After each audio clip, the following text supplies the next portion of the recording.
My father abandoned me at 12. 25 years later, his entire future depended on me. I was 12 years old when my father handed me $20 and disappeared. Not for a few days, not for a few months, forever. Even now, 25 years later, I can still see that wrinkled bill in his hand. I can still hear his voice. Be a man, Ethan. Then he got into his truck and drove away. At 12 years old, I thought he would come back. At 13, I hoped he would. At 14, I prayed he would. By 15, I understood the truth. My father had chosen a new life, and I wasn't part of it. What I didn't know was that 25 years later, the same man would be sitting across from me in a lawyer's office, looking terrified, because his future depended entirely on me. And for once, I held all the power. My name is Ethan Carter. I'm 37 years old. I live in Denver, Colorado, and I own a commercial construction company with more than 80 employees. People look at my life now and assume I've always been successful.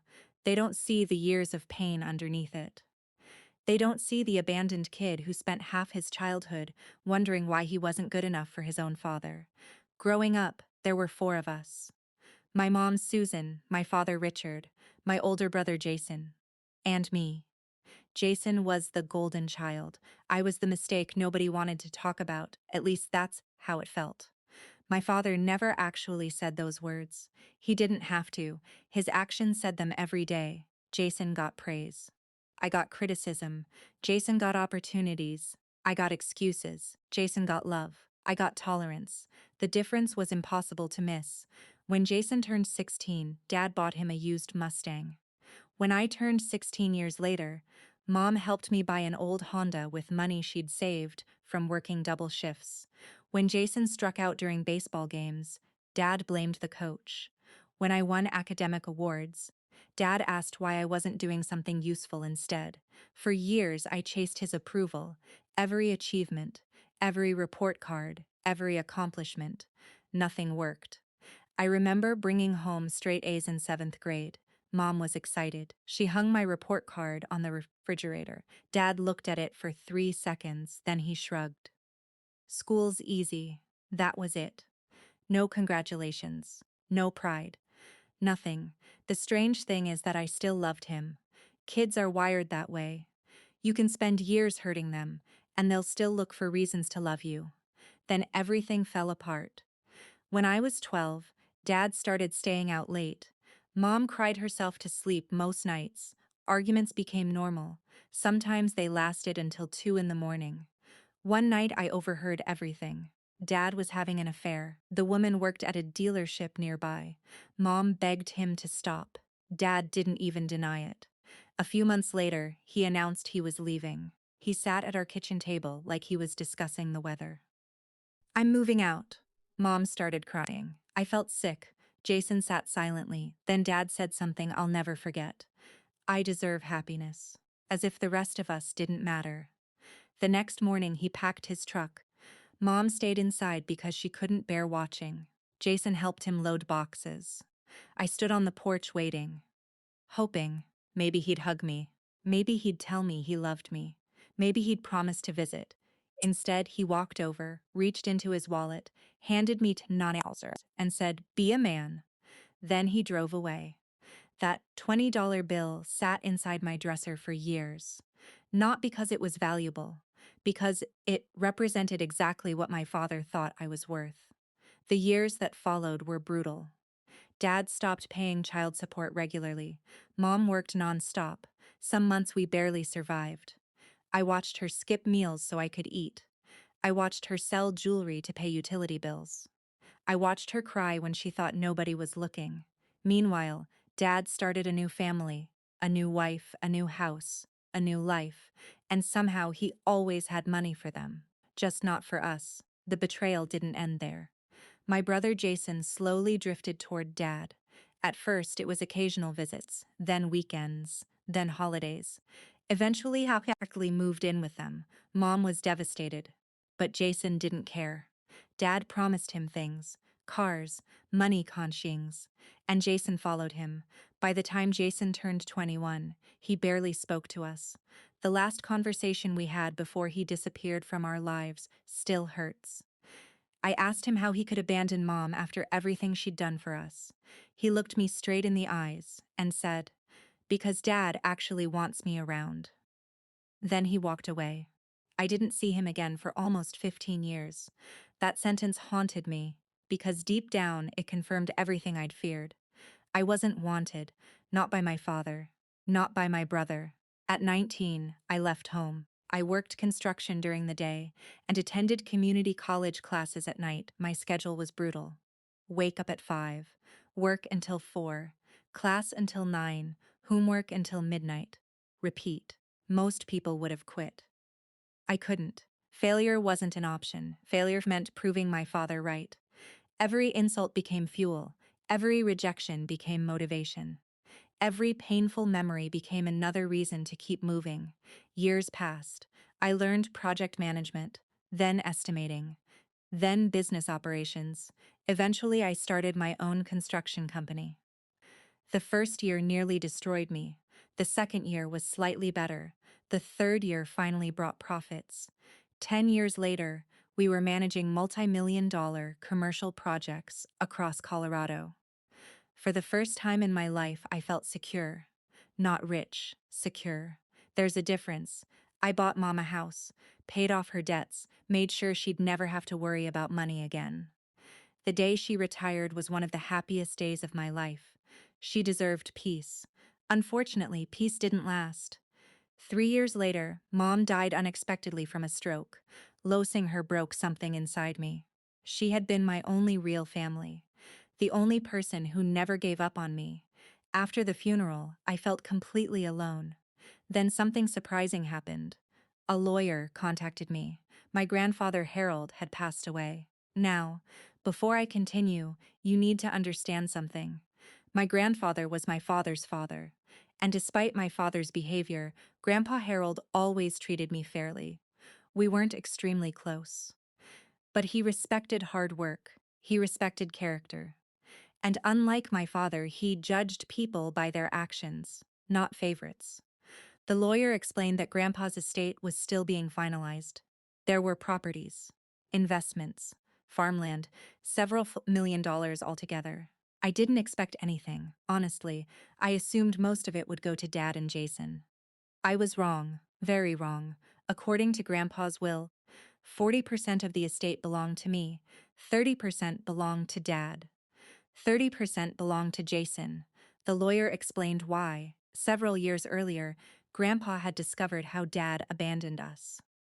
How Jason cut off Mom, how we struggled. He never forgot it. Apparently, he changed his will after learning the truth. I was shocked. But the real drama started a month later, because Dad and Jason were furious. They expected almost everything. Instead, they received less than they wanted. And entitled people hate consequences. The phone call came on a Tuesday. I recognized the number immediately. My father's. The first time he'd called me in 25 years. I almost didn't answer, but curiosity won. "Hello?" Silence, then his voice, older, weaker.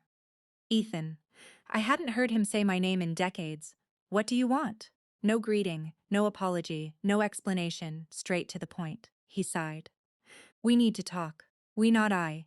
We meaning Jace was involved too." I laughed, actually laughed. 25 years and suddenly you want to talk. His voice hardened. "This inheritance situation isn't fair." There it was, the truth. Not love, not regret, money. Always money. I hung up. Over the next few weeks, the calls continued. Then the messages, then the requests for meetings. Eventually, I learned the real reason. Dad wasn't just upset. He was desperate. Years of bad financial decisions had caught up with him. His second marriage had ended, medical debt had piled up. The house he'd tried so hard to impress people with was at risk. And Jason? Jason had invested heavily in a business that failed. Both of them needed money, fast. Then another secret emerged. A major section of Grandpa's estate couldn't be sold without unanimous approval from all three heirs. Me, Dad, Jason. One signature from each person. Without that agreement, millions of dollars remained locked. Suddenly everything made sense. They didn't need a son. They needed my signature. The meeting happened 2 weeks later. Dad looked older than I remembered. Jason looked exhausted. Neither looked successful. Neither looked happy. Funny how life works. Dad started talking immediately. We made mistakes. I almost laughed again. Mistakes? Forgetting someone's birthday is a mistake. Abandoning your child is a choice. Jason leaned forward.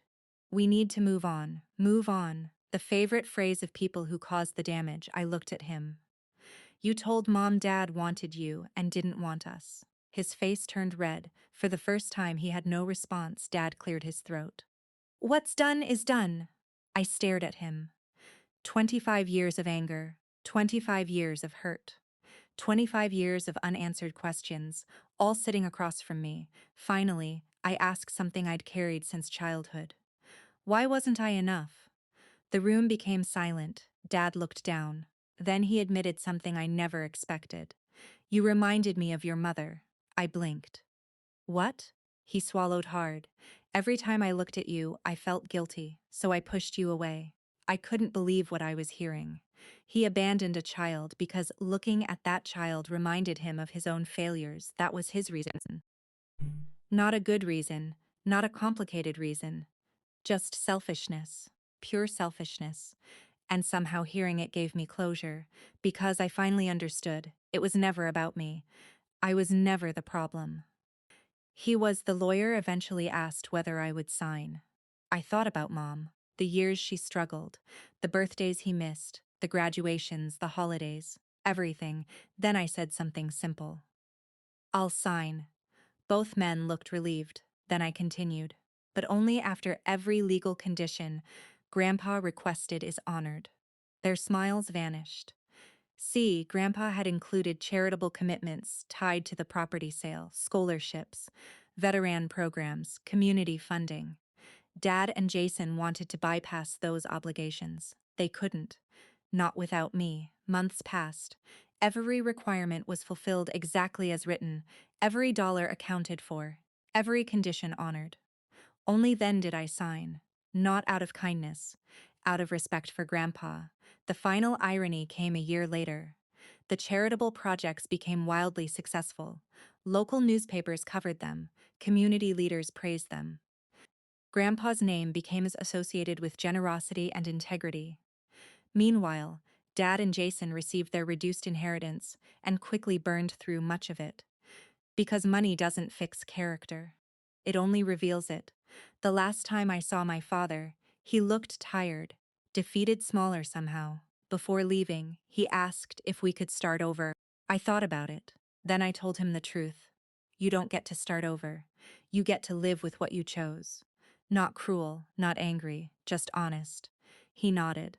And for the first time in my life, he accepted an answer he didn't like. Today, I still keep that $20 bill. Not because it hurts anymore, because it reminds me of something important. The people who underestimate you often become the people who need you later. The people who abandon you don't get to decide your value. And the greatest revenge isn't destroying the people who hurt you, it's building a life so strong that their opinion no longer matters. My father left me with $20 and disappeared. But in the end, he gave me something far more valuable. The motivation to become the man he never was. And that's worth more than any inheritance.